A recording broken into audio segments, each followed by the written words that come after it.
Muy bienvenidos y muy bienvenidas a su podcast Tejidos de Conciencia, el podcast que les acompaña a hacer la vida más ligera. Yo soy Anita Lovi. Y yo soy Marian de Yacá. No sé si les acompaña a hacer la vida más ligera, a lo mejor de repente puede ser un poco pesado, ¿no? Sobre todo cuando te sientes identificado con algo que no te gusta mucho y dices, ay, ¿para qué escucho esto?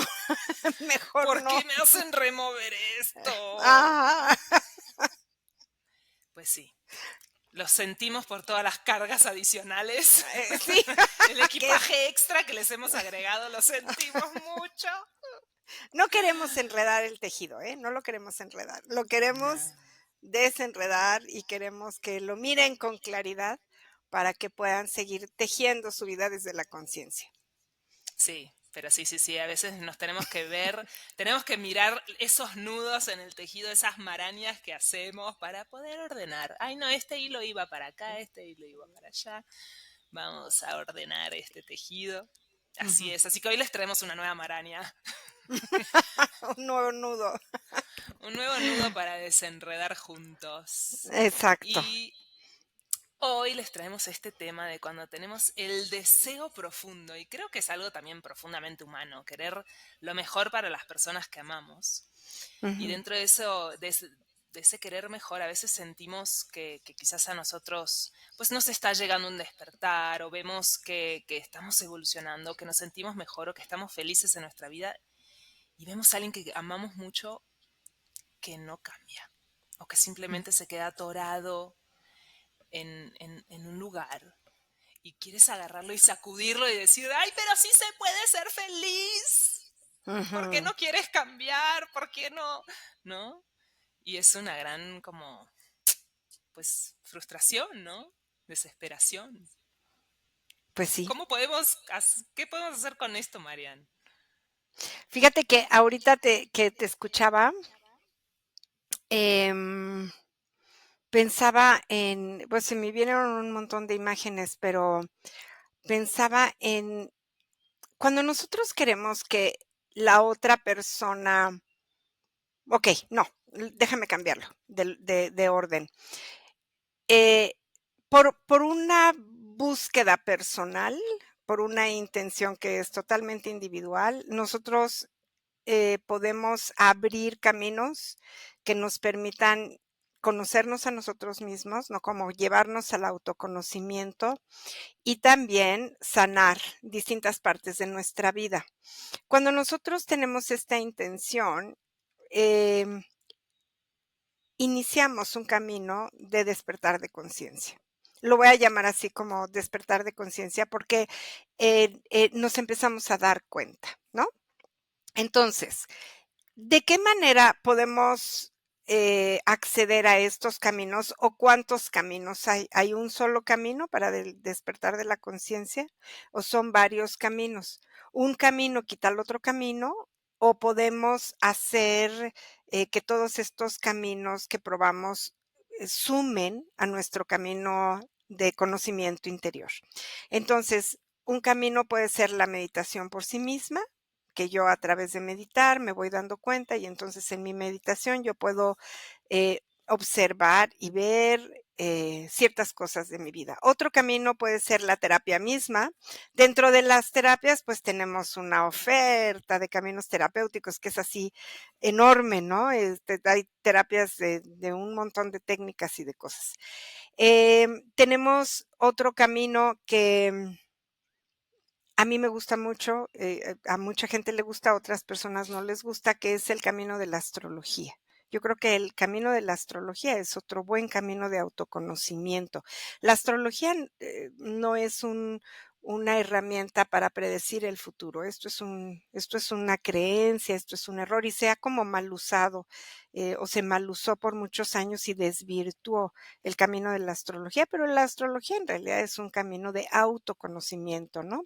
Como lo fue para nuestros ancestros y lo sigue siendo para algunas personas que practican el conocimiento del calendario tolteca mexica y maya, que son es el mismo calendario con distintos símbolos. Entonces, el conocimiento del calendario para nuestra vida, que es como si nos levantaran una carta astrológica, pero con los símbolos toltecas o los símbolos mayas, también es un camino de autoconocimiento en donde nosotros podemos ver nuestras cualidades, nuestros defectos, nuestras áreas de oportunidad, etcétera.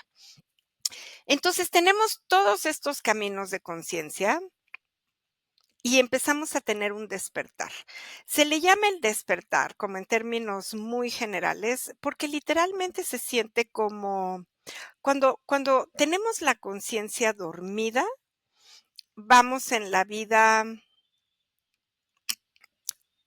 haciendo las cosas de manera mecánica, por obligación, por deber, por quedar bien, porque así se usa en mi familia, porque así lo pide la sociedad, porque es el requerimiento de lo que dicen las formas, pero, nunca nos preguntamos, ¿es esto lo que yo quiero? ¿Es esto lo que está afín a mí? ¿Es esto lo que me hace feliz? ¿Este es el camino que yo elijo con conciencia? No hay este tipo de preguntas. Estas preguntas tan simples, que cada vez se ponen más de moda, por cierto, obedecen a una conciencia que despierta, a una conciencia que dice: "¿Qué estoy haciendo aquí en la vida?". A ver, como no se trata nada más como de sobrevivir en este plano, ¿no? Se trata de evolucionar, se trata de abrirse y de darnos cuenta para qué nacemos. Estas preguntas de: "¿Y cuál será mi misión en la vida?". No, esa ya es una pregunta como de grados superiores, ¿no? Cuando ya dices: "¿Cuál es? ¿Para qué nací? ¿Cuál es la misión de mi vida?". Y estás haciendo una pregunta mayor. A lo mejor nuestros padres o nuestros abuelos nunca se preguntaron para qué nacieron, hicieron lo que se tenía que hacer, trabajaron en lo que se podía trabajar y sobrevivieron. Y la máxima meta, pues, era tener hijos, que los hijos estudiaran, que esos hijos que estudiaran terminaran y que entraran a trabajar para ganar un sueldo que les permitiera tener pan, agua, luz y los medios mínimos indispensables para sobrevivir. Entonces, tener una vida de sobrevivencia está dentro del nivel de vida muy básico en donde la conciencia está dormida. La conciencia no se pregunta: "¿Qué hago aquí?". La conciencia hace lo que o sea, está dormida y nosotros hacemos lo que tenemos que hacer, por las razones que sean. Entonces, de repente la conciencia despierta. Y la conciencia despierta, pues estamos en un momento de la humanidad. A mí me gusta mucho esta época histórica, la mera verdad, porque fíjate, hemos logrado varias cosas, ¿no? Hemos logrado muchos avances científicos que antes no había. Hemos logrado como humanidad, alargar nuestro promedio de vida. Antes, hace muchos años, yo me acuerdo, yo ahora tengo más de 60 años, pero yo me acuerdo que cuando yo era chiquita, las personas de 60 años eran unos ancianitos. Ya estaban cerca de morir, y si alguien llegaba a los 70 años, era así de: "Guau, llegó a los 70 años, qué increíble". Ahora no, ahora una persona de 60 años como yo, pues, se siente joven, llena de energía. Yo no, pero de ningún momento me puedo visualizar a sí misma como anciana, y no me veo anciana, yo lo sé.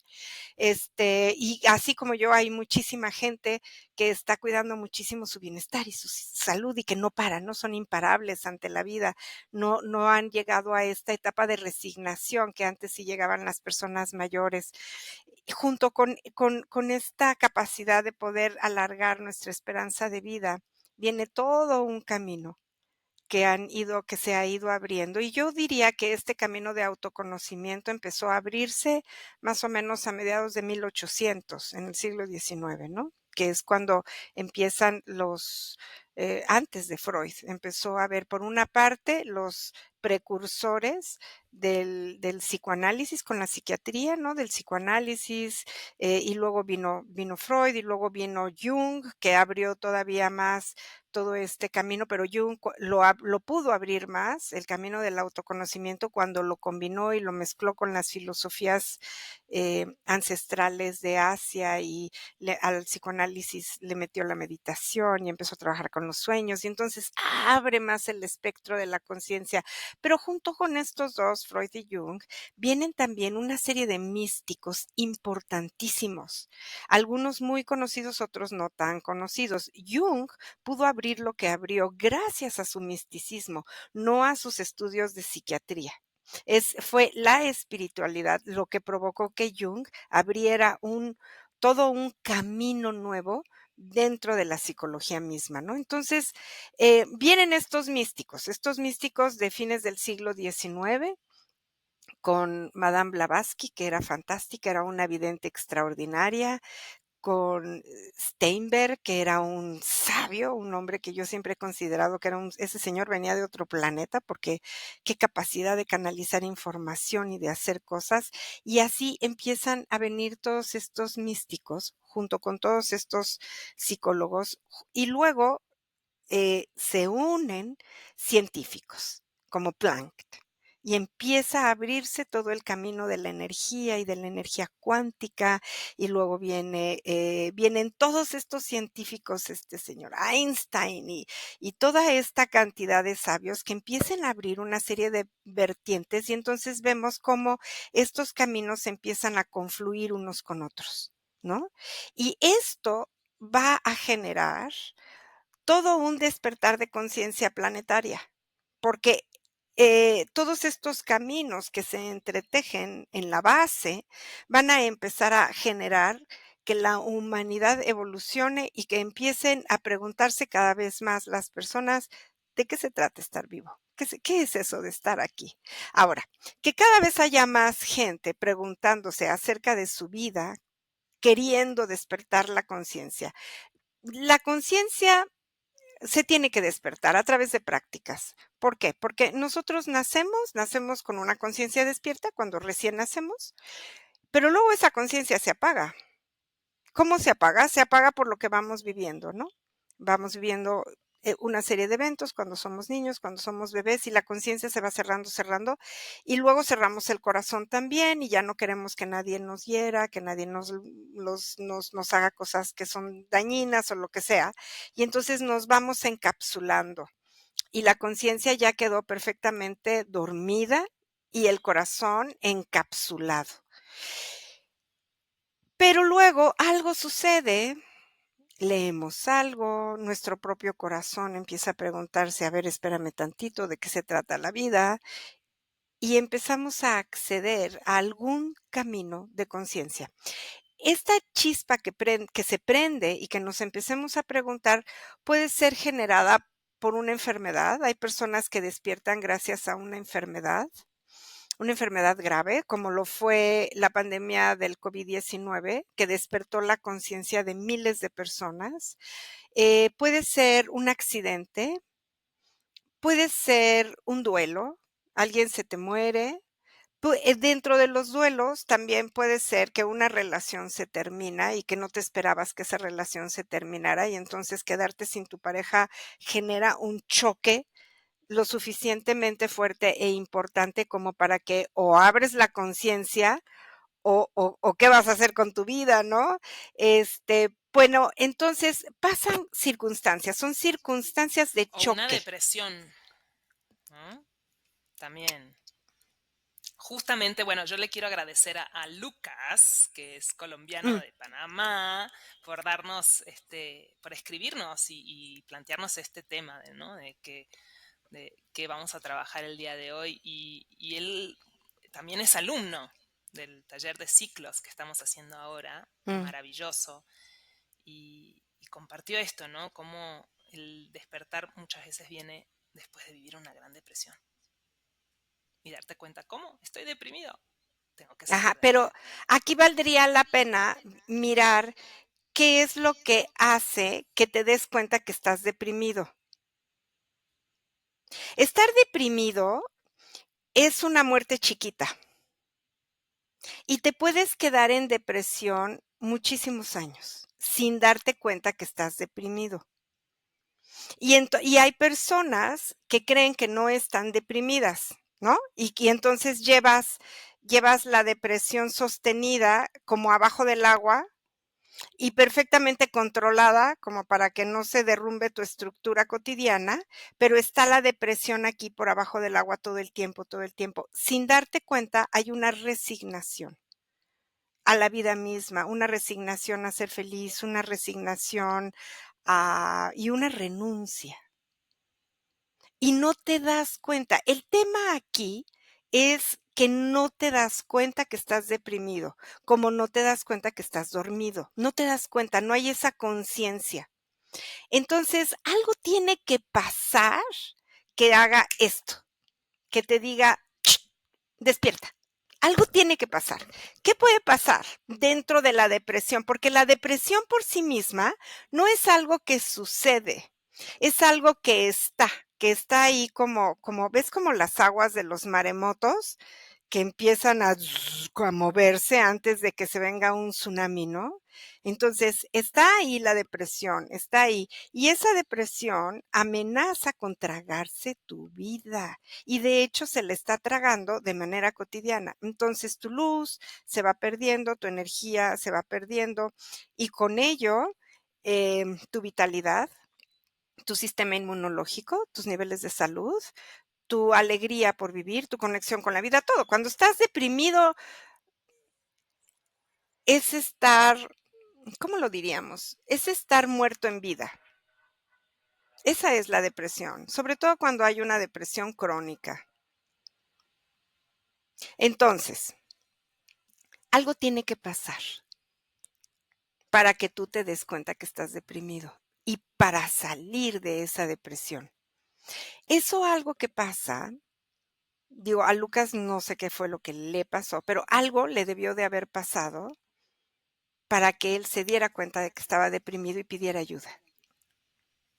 Entonces, hay algo que puede ser, escuché esta canción, vi a esta persona, alguien me dijo algo pasa.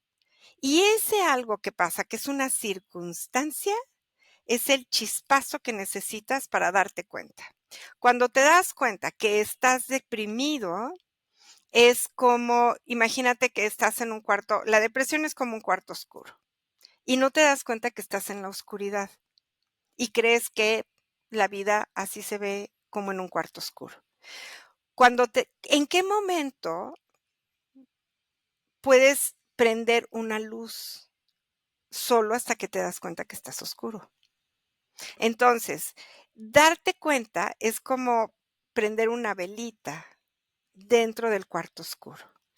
Prendo una vela y en ese momento tomo conciencia de que he estado en un cuarto oscuro, tomo conciencia de la oscuridad y esa chispa de luz es la que me permite empezar a, eh, a ver el cuarto con luz, a poder distinguir entre la luz y la oscuridad, porque si estoy en depresión, no tengo capacidad de distinguir la vida.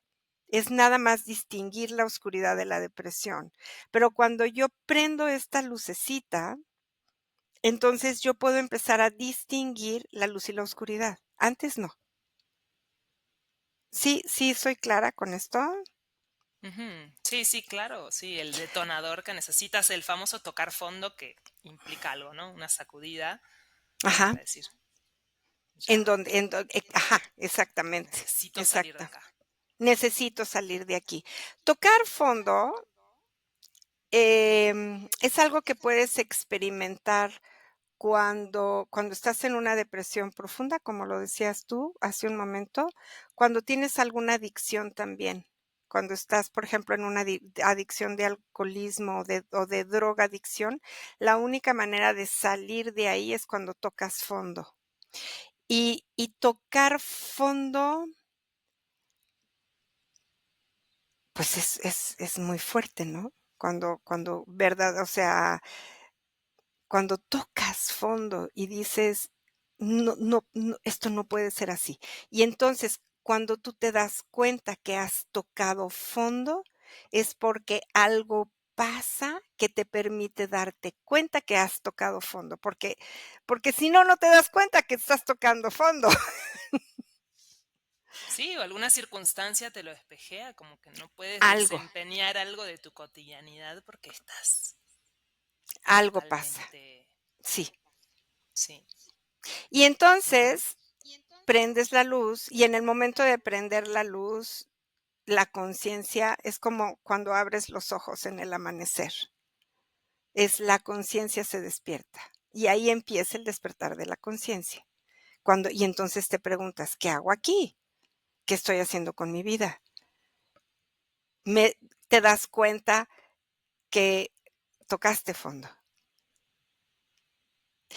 Y darte cuenta es lo que te permite buscar ayuda. Es como imagínate, es como si te cayeras en un pozo así muy profundo o en un barranco muy profundo, y mientras estás ahí tirado al fondo, no pides ayuda, no pides nada porque estás inconsciente. Y en el momento en que recuperas la conciencia y dices: "Ah, caray, me caí, estoy hasta el fondo de este hueco tan oscuro y tan profundo", y entonces volteas hacia arriba y empiezas a gritar: "Ayuda, alguien que me ayude". Hasta ese momento es que empieza uno a abrir los caminos que nos proveen la reconstrucción y la vinculación con la conciencia misma y con la vitalidad, con el sentido de estar vivo, porque estar vivo es un sentido, la vida tiene un sentido, la vida no es nada más la sobrevivencia para comer, para dormir, para ir al baño, para hacerse viejitos y para morir. No, la vida tiene un sentido y cuando nosotros podemos tomar el sentido de la vida y lo empezamos a experimentar, empezamos a proveer una serie de caminos que nos enriquezcan, que enriquezcan nuestro camino de vida, ¿no? Y empezamos a buscar los caminos más afines a nosotros mismos para poder abrir nuestra conciencia en el despertar de la conciencia. Y sí, bueno, y escuchándote, pues, se me fue la mente a pensar esto de cuando queremos que otro despierte y no se ha dado cuenta, ¿no? Ujú. Porque como dices, lo primero es darse cuenta. Lo primero es eh, darse cuenta. y uno dice, pero ¿cómo no le quieres hacer dar cuenta como si fuera esta botella, mostrarle, mira, mira cómo está tu vida, necesitas Ujú, despertar? ujú, Y el ujú. otro, ¿qué botella? ¿De qué me hablas? Sí, ¿No? exacto. Qué difícil, ¿no? Como, ¿qué hay atrás de eso también, María, ¿no? Cuando quiero, estoy como con esa necesidad de que el otro despierte. Lo que quiero es, vamos a decir, si mi necesidad es que mi padre despierte, y entonces vamos a suponer que mi padre, bueno, voy a hablar de mí concretamente para no ponerlo en un abstracto. Mi padre, sufrió de alcoholismo muchísimos años, muchísimos años. Y yo tenía conversaciones con él larguísimas, desesperadas, para que se diera cuenta que estaba enfermo de alcoholismo y que tenía que entrar a doble A. Y mi padre me escuchaba, me decía, a todo me decía: sí, mijita", pero nada cambiaba. Hasta que él se dio cuenta y por su propio pie entró a doble A. Pero, ¿cuál porque fíjate, mientras estamos esperando que el otro se dé cuenta. Entonces, yo puse un ejemplo extremo que es el alcoholismo, pero vamos a suponer que no es el alcoholismo, vamos a suponer que es alguien que sencillamente tiene la vida dormida, que sobrevive, que está deprimido a lo mejor o que va como puede en la vida, ¿no? Y entonces, cuando nosotros somos hijos, lo que necesitamos es que mi mamá, más allá del amor que le podamos tener a mi mamá o a mi papá, lo que necesitamos es que esa madre o ese padre sean la madre o el padre que yo necesito. Entonces es como yo necesito que tú despiertes porque yo necesito que podamos construir un vínculo de relación que yo necesito bajo otros términos. Y esos otros términos no los podemos construir si tú estás deprimido, o si tú estás enfermo, o si tú estás alcoholizado, o si tú me tratas con violencia, o si lo que sea. No lo podemos construir.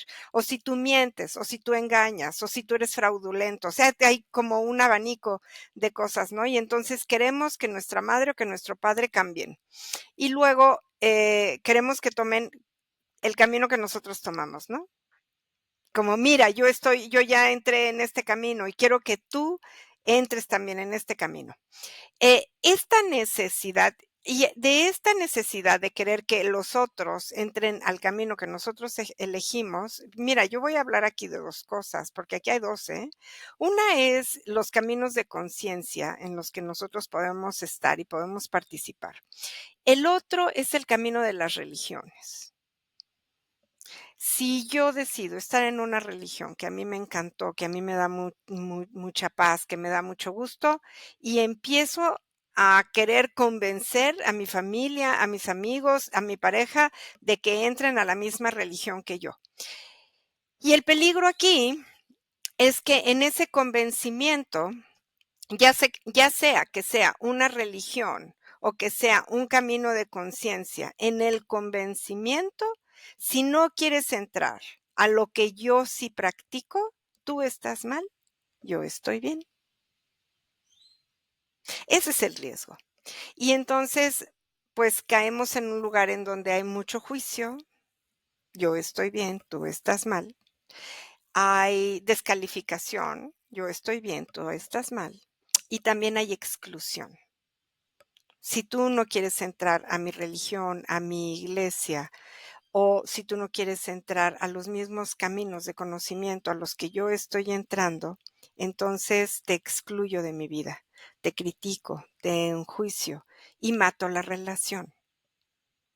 Esto para no hablar de todos los fanatismos, ¿no? Es cuando podemos rayar en el fanatismo de algo, de lo que sea, ¿no? Como todos aquellos que no creen en el mismo Dios que yo, pues se tienen que morir, punto.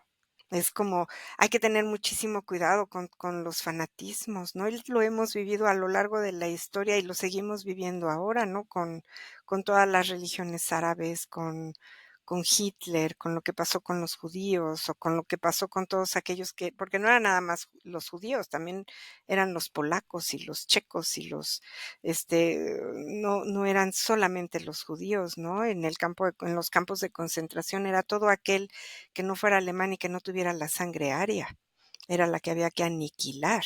Entonces, em, todo aquello que no comparta lo que yo creo que es correcto,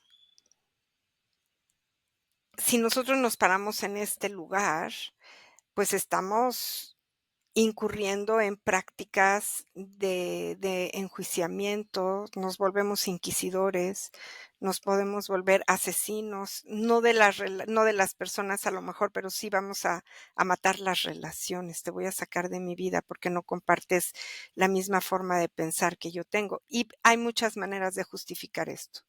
Lo podemos justificar como es que estás muy deprimido y yo no puedo vivir así contigo, o estás muy enfermo. Podemos elegir. Tú estás muy deprimido o tú estás muy enfermo y yo necesito estar lejos de ti. Si este es el caso, en donde verdaderamente haya una necesidad de hacer una distancia por sanidad personal, esa es otra cosa, ¿no? Eso es otra cosa. Bien diferente a cuando nosotros excluimos propositivamente por una ideología que no es compartida. Pero esto sucede igual, Anita, no sé qué tú qué pienses, cuando nosotros criticamos, por ejemplo, empezamos a seguir una terapia X, que nosotros estamos muy contentos en el camino terapéutico en el que estamos, y entonces vamos a psicoanalizar o vamos a terapiar a todos los que están en la familia, les vamos a decir que tienen que ir a terapia, les vamos a decir que si no van a terapia están muy mal, y Pues es ponernos en el mismo lugar de ser enjuiciadores, criticones y en descalificar a nuestra propia familia. Entonces, en el despertar de la conciencia y en darnos cuenta, tenemos que tener mucho cuidado de no caer en lugares de ego, en lugares de sentir que tenemos la verdad o que somos perfectos. Tenemos que tener mucho cuidado en al revés, practicar, o sea, el camino de la conciencia implica la práctica de la aceptación, de la comprensión y del camino que cada quien elige. Sí, ¿no? Como quizás observar esto en las diferencias, quizás el otro está en un camino donde su práctica es estar con la naturaleza, no sé, trabajar con, caminar en la naturaleza o trabajar con las plantas, y eso es lo que lo conecta, pero yo quiero que además haga constelaciones, terapia y no sé qué, ¿no? Entonces no estás viendo realmente lo que al otro le está funcionando, ¿no? Y la variedad de caminos o de maneras de conectarnos que tenemos. Ujú. Y, y yo creo que, bueno, más allá de criticar eso, ¿cómo, cómo hacer para, pues también, entonces, ¿qué nos toca? ¿Resignarnos? ¿Cómo se acepta, por ejemplo, que alguien no quiere? O sea, que quizás, no sé, como dices, tú te sentabas a hablar con tu papá y te sentabas y tampoco te puedes quedar quieto. Como que hay un fueguito adentro tuyo que dice, bueno, algo tengo que hacer, ¿no? ¿Cómo poder hacer pues una aceptación activa, ¿no? Ujú, De estas personas que amamos mucho y que queremos apoyar. ujú, ujú. Yo creo que la aceptación activa viene de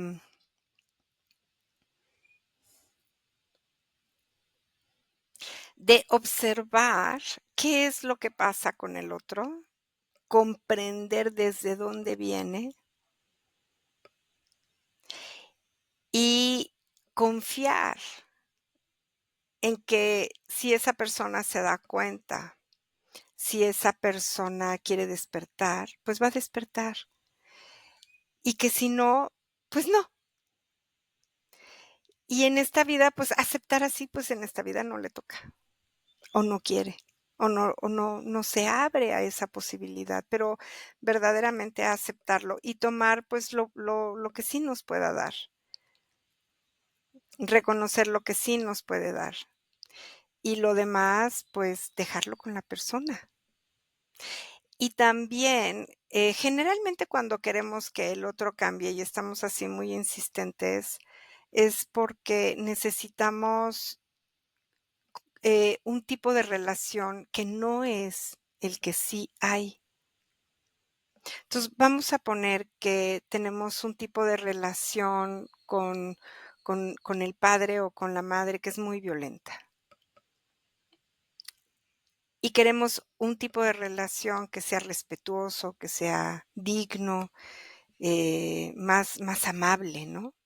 Pero el padre o la madre que ejercen la violencia no pueden dar ese tipo de relación. Entonces, desde ahí es como aceptar el dolor que esto puede generar, aceptar la tristeza que esto puede generar, aceptar que así es y que no puede ser de otra manera, y alejarnos, poner límites y tomar distancia. Y tomar distancia no quiere decir sacarlo de tu vida ni matar la relación, es sencillamente poner distancia. Y ponemos distancia por cuidarnos a nosotros mismos, ponemos distancia por amor propio y ponemos distancia porque tenemos una conciencia despierta, que la conciencia despierta no nada más nos da comprensión y aceptación, también nos da protección en el sentido de poner límites. ¿No? En el sentido de decir, esta no es la relación que yo quiero para mí porque me hace daño. Tú puedes seguir como tú quieras seguir. Tú puedes seguir tomando, tú puedes seguir mintiendo, tú puedes seguir haciendo fraudes o te puedes seguir drogando. Ese es tú, tu vida, tu cuerpo. Ahí síguele. Yo me quito de aquí. Y necesitamos tomar una distancia para no ponernos en riesgo. y aprendemos a cuidarnos a nosotros mismos de una manera mucho más sana. Y entonces, ese tipo de relación que necesitamos, como desde nuestro padre o nuestra madre o nuestra pareja incluso, ese tipo de relación, pues empezar a generarla primero en nosotros mismos, volvernos nuestra madre, nuestro padre, nuestro propio padre y nuestra propia pareja, nuestra propia compañía, aprender a ser nuestra propia compañía, no como no me queda de otra, me tengo que acompañar a mí misma, no, no desde ese lugar, sino desde un espacio de profunda gozo y gratitud de poder estar con nosotros mismos y de ser una compañía muy agradable, muy divertida, muy empática de nosotros con nosotros. Entonces, cuando nosotros aprendemos a darnos lo que necesitamos y a ser nuestra propia compañía, entonces, no estamos queriendo que los otros despierten, que el que está dormido despierte, el que está dormido que despierte, no, el que está dormido que siga dormido. Mejor yo me voy a buscar a los otros que sí están despiertos. Porque así como yo estoy despertando, hay mucha más gente que sí está despertando. Y si soy una persona que quiero tener una relación con, de paternaje o de maternaje con alguien más, la puedo generar y la puedo tener conmigo misma, pero también con alguien más. Entonces, de repente tenemos mentores, maestros, terapeutas, en donde podemos generar una relación, la relación de maternaje o de paternaje que nosotros necesitamos para nosotros mismos y ahí empezamos a sanar y a subsanar nuestros propios huecos y nuestras propias heridas. Y dejamos de pedirle al otro que despierte. Por favor, despierta para que tú me des lo que yo necesito. Pues no se puede. Si está dormido y es mejor dejarlo que se siga dormido, porque cada quien despierta cuando cada quien puede despertar. Es como, a mí me gusta poner mucho este ejemplo, es como cuando alguien que duerme hasta las 7 de la mañana y está acostumbrado a despertar a las 7 de la mañana. Pero imagínate que tú estás acostumbrada a despertar a las 5 de la mañana o a las 4:30 de la mañana y consideras que esa hora es la mejor para despertar porque tienes todas tus justificaciones, ¿no? Puedes para ti, estás más activa, tienes mejor concentración, haces cosas que en otros momentos no te da tiempo de hacer, tienes mejor pila, ta, ta, ta. Y consideras que las 4:30 de la mañana o las 5 es la mejor hora para despertar y vas y despiertas al otro. Y le pones el despertador acá junto al oído porque el otro por más que lo mueves no se despierta y entonces lo zarandeas y le dices, ya despiértate, esta es la mejor hora para estar despierto. El otro va a agarrar el despertador y te lo va a zorrajar en la cabeza y te va a decir, a mí déjame en paz, yo despierto cuando yo quiera, yo sé mi ritmo. Yo sé cuándo puedo despertar y déjame dormir todo lo que yo quiera dormir porque es mi decisión, es mi elección. Entonces, en términos de conciencia, no podemos jalar a los demás a que despierten porque no lo vamos a lograr. Es, es una tarea echada a perder, es una guerra perdida de antemano. Nunca lo vamos a lograr. La gente despierta cuando la gente está lista, cuando la gente quiere, cuando la gente lo decide. Hay circunstancias que te ayudan a prender la chispa, pum, y de ahí te agarras y despiertas y te das cuenta y te sales de ahí. Y entonces puedes reconocer a tus hijos, a tu pareja, a tus amigos, o no, si te sigues dormido. Porque te voy a decir otra cosa, una vez que despiertas, gracias a tocar fondo o gracias a esa pequeña crisis, sea como sea, gracias a que despiertas, tienes que mantener la flama prendida el resto de tu vida, porque esa flamita se puede apagar muy fácilmente. Despertar una vez no quiere decir que así te vas a quedar siempre. No, puedes volverte a caer en este estado de conciencia dormida nuevamente. Puedes volverte a deprimir, puedes volver a dejar lo que hacías, puedes volver a generar luz, puedes volver a, a volverte el ser triste y opaco que eras antes de despertar. Sí se puede regresar a ello. Entonces, mantener la chispa de la flama prendida es una responsabilidad cotidiana que solo puedes cuidar tú. Esa es la otra. Porque entonces luego el otro ya despertó y entonces ahí estamos queriéndole cuidar su flamita, no se le vaya a apagar, ¿no? Y entonces hacemos muchas cosas para que se mantenga bien, para que se mantenga despierto, para que no tenga una regresión, para que no sé qué. Y la verdad es que está absolutamente fuera de nuestro control. Esta es una ilusión de control. Yo voy a cuidar de tu flama, voy a cargar de ti, voy a hacerme cargo de que no te vuelva a pasar lo que te pasó. Es una falsedad absoluta. Necesitamos confiar que el otro va a poder sostener su luz prendida de manera cotidiana por el resto de su vida. Y si no lo logra, pues ni modo, no lo logró. Pero no está en nuestras manos tampoco. Sí, la gran ilusión del control, ¿no? Y se me viene escuchándote también esto de confiar de que si tú estás trabajando en tu luz, pues ¿qué hace la luz? Naturalmente ilumina alrededor, pero no desde el, ¿no? el querer convencer, pero se me viene que a veces también es bajarle a tu, bajarle un par de rayitas y decir, yo puedo ser una contribución para esta persona escuchándola, practicando la compasión, practicando mi presencia con el otro.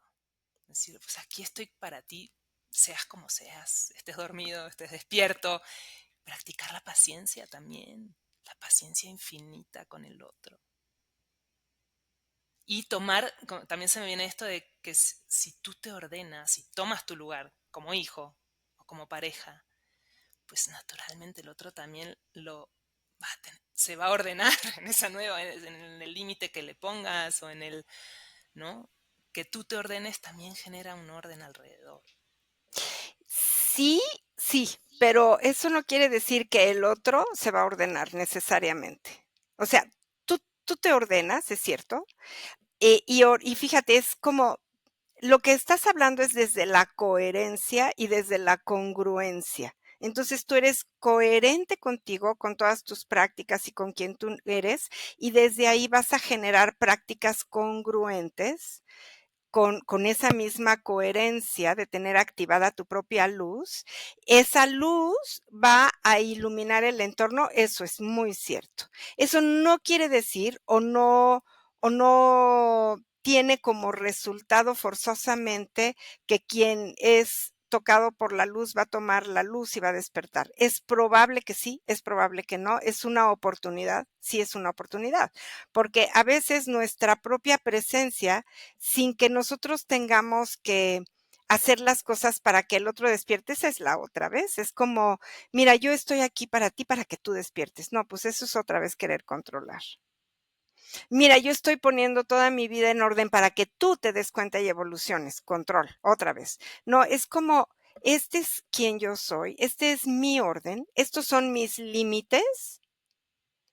Y si tú quieres pasar, tienes que pasar bajo estos límites, bajo este orden y bajo esta luz. Y si no, pues no pasas, no pasas. Y si el otro aprovecha la oportunidad, porque es una oportunidad de estar conviviendo con una persona que está prendiendo su luz, pero no necesariamente quiere decir que el otro va a despertar y va a tomar esa misma frecuencia. Puede ser que sí, pero también puede ser que no. No podemos tener una expectativa de que el otro va a transformar su vida. Si yo transformo mi vida, el otro lo va a hacer sí o sí. Pues puede ser que sí, pero puede ser que no. O puede ser que su Sí, transformación o su cambio sea un poquito. Hay gente que sí logra despertar un poco y logra cambiar algunas cosas de su vida, no todas, no mucho, pero hay gente que sí logra hacer ciertas transformaciones. Ahora, lo que nosotros queremos, porque aquí el control de que el otro cambie está justificado por el amor. Es como yo te amo, yo quiero que tú cambies. Como yo te amo, yo quiero que tú despiertes. Como yo te amo, yo quiero que tú sanes. Em, y es una justificación que nos va a dejar en un estado de aferrarnos al control. Entonces, de veras necesitamos ser como muy, muy humildes, soltar el control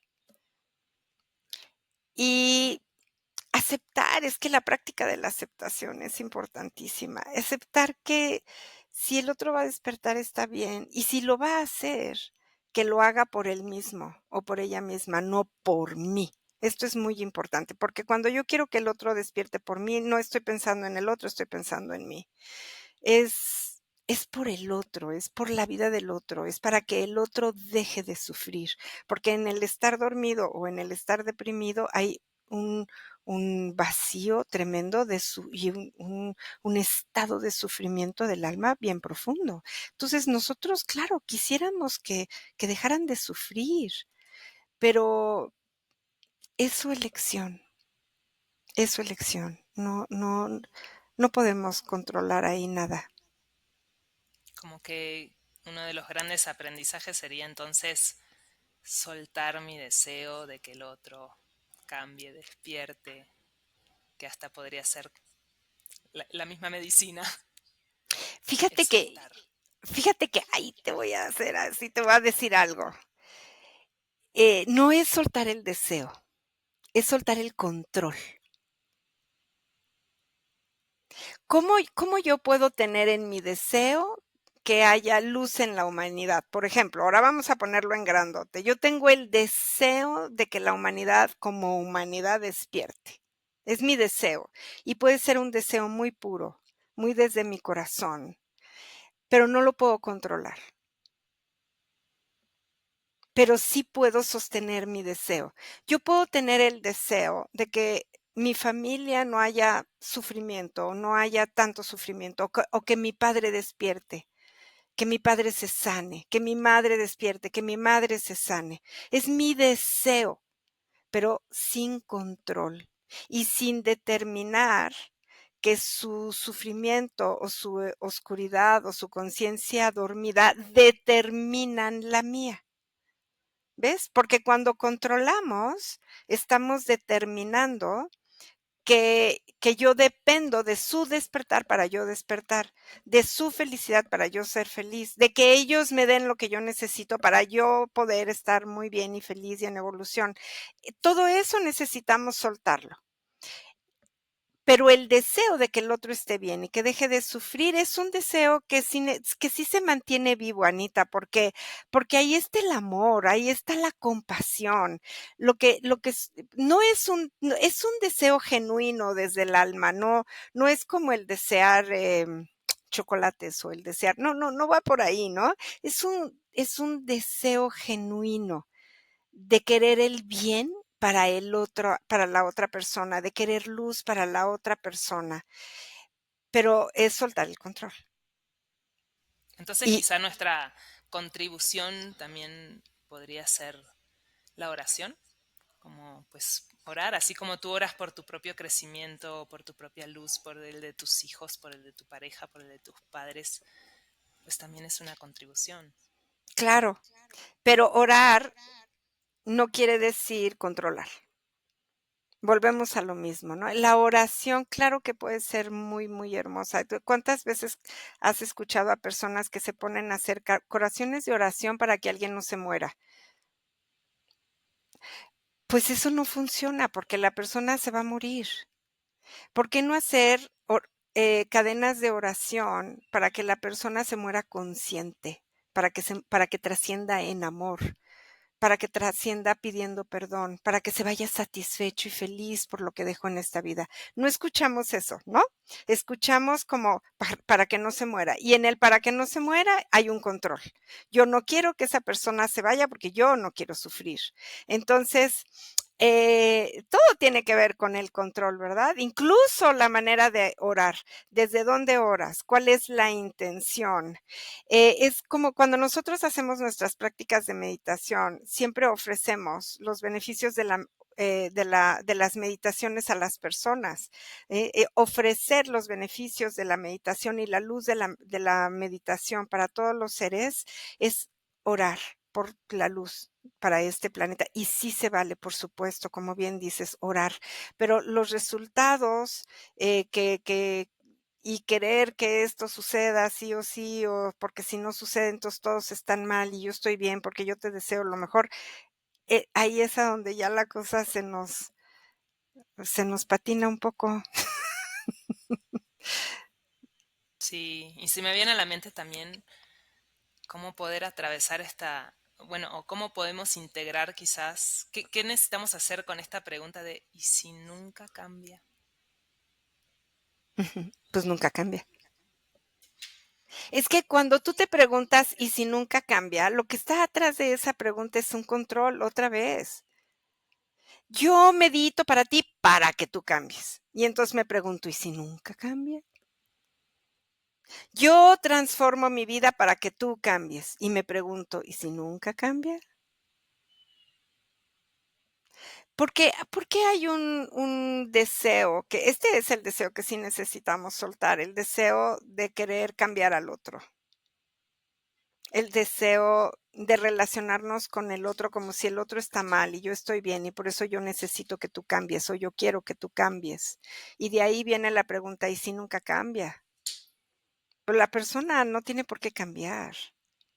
La persona es como es y se puede quedar despierta o dormida como la persona lo elija, porque cada quien tiene su vida y su propia responsabilidad. El despertar es una responsabilidad individual. Y lo que yo hago por mi evolución es para mi evolución. Y si desde aquí puedo ser una contribución para las personas que me rodean, maravilloso. Si puedo hacer alianzas con otras personas que vibran igual que yo, maravilloso. Pero la pregunta, ¿y si nunca cambia? Pues ya estamos en el control completo. Y además en un condicionamiento. Yo hago esto para que tú cambies. Entonces, ni te acepto, ni lo hago por mí, y si lo hago condicionado, es para que tú cambies. Y si tú no cambias, entonces ¿yo qué voy a hacer? ¿Lo voy a dejar de hacer? ¿Voy a dejar de orar? ¿Voy a dejar de meditar? ¿Voy a dejar de ser luz porque tú no vas a cambiar? Ujú. Sí, que esa pregunta quizás pueda transformarse en paz, ¿no? En el corazón. En Uno es aceptación. como es. Ujú, Es la aceptación, es como es. El mm, otro no tiene por qué cambiar. ujú. No tiene por qué. No tiene por qué Sí. preguntarse, no tiene que nada. Porque si yo lo que quiero es mi vida transformada, pues entonces yo me aplico, ¿verdad? Me comprometo con mi camino y Ujú, soy coherente y congruente con mi camino. sí.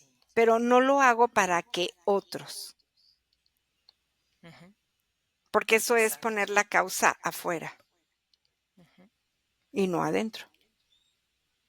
así es. Y nosotros no hacemos este podcast para que ustedes le den campanita y me gusta y compartan, pero qué lindo si lo hacen, ¿verdad? Exacto. Sí. Qué hermoso, qué hermoso. Realmente esperamos que este episodio les haya, pues, tocado el corazón, que les haya dado paz, que les haya ayudado a soltar el control y a reflexionar desde Ujú. dónde queremos que el otro cambie y, pues, y enfocarse en su propio despertar. Así es. Gracias, Marianne, qué hermoso. Gracias, Anita. Muy bonito, muy hermoso tema. Y gracias a Lucas que nos escucha, que le da campanita, Exacto, que nos comparte. que nos comparte y que propuso este tema, que sí este es muy valioso tema, muy importante tema, y nos toca a todos en algún área de la vida, ¿no? A todos. A todos. Gracias, muchas Gracias, gracias. gracias. Un abrazo enorme, Marianne, y a Abrazo todos. grande, grande, Anita.